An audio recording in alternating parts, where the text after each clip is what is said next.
गत वर्ष के अंदर जो इसबगोल के अंदर उगटा रोग की समस्या आई थी, तो काफ़ी बड़ा नुकसान मेरे किसान भाइयों को झेलना पड़ा था।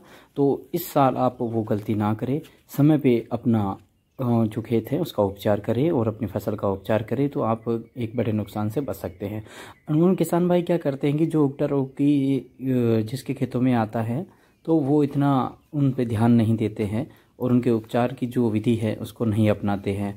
फिर वो लेट हो जाते हैं, फिर उसका उपचार करते हैं तो वो उल्टा आपका खर्चा भी होता है और उसका प्रॉपर उपचार है वो भी नहीं होता है। तो किसान भाइयों, पहले तो आपको ये देखना होगा कि ये रोग आने का कारण क्या है। पहले तो उपचार से पहले आपको आपके फसल के रोग से पहले फसल में रोग आता क्यों है उसके बारे में आपको जानना बहुत ही ज़रूरी है।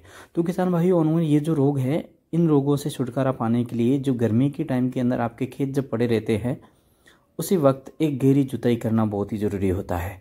एक गहरी जुताई करने से जो भी हानिकारक जीव होते हैं, जो बैक्टीरिया होते हैं, जैसे कोई फंगस के बैक्टीरिया है, दीमक है, इन तरीके के रोगों से छुटकारा पाने के लिए आपको एक गर्मियों के टाइम के अंदर गहरी जुताई करनी होगी।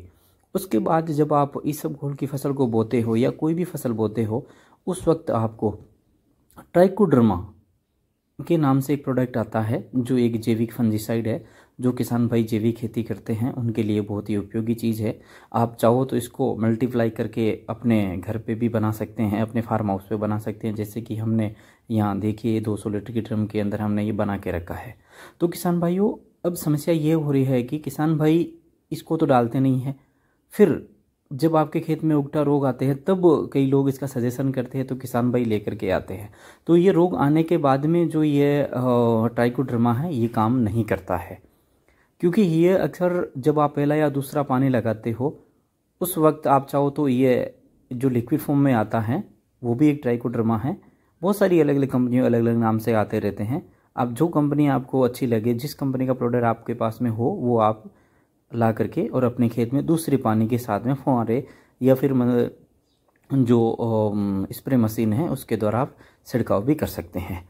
और जिन किसान भाइयों के खेत में अभी ये रोग आ चुका है उनके लिए अभी आपको रसायन का प्रयोग करना ही पड़ेगा, क्योंकि अभी असंभव हो गया है उस रोग को जैविक तरीके से रोकना।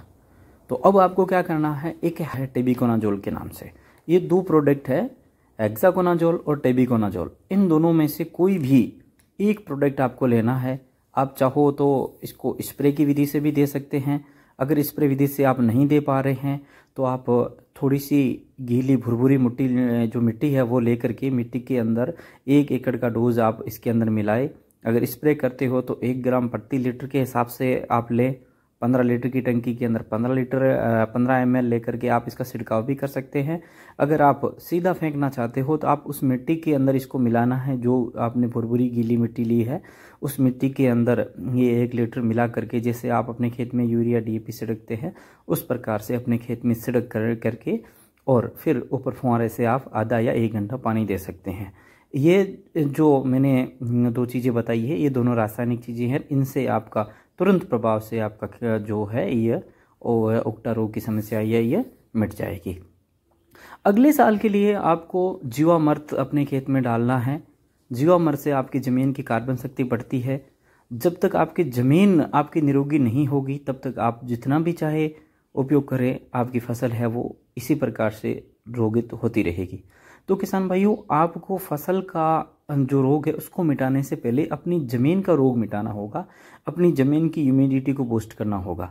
तो वो अभी आप जितनी रासायनिक खादें डालते हैं, जैसे कि खरपतवार हो गया या फिर DAP हो गया, जो DAP के ऊपर जो एक रसायन से वो कोटेड करके आती है, तो वो किसान भाई बहुत ही ज़्यादा मात्रा में डालने लग गए, तो वो धीरे धीरे आपकी ज़मीन की जो कार्बन की शक्ति थी, जो ह्यूमिडिटी थी, वो धीरे धीरे ख़त्म हो गई, ज़मीन बंजर की ओर जा रही है।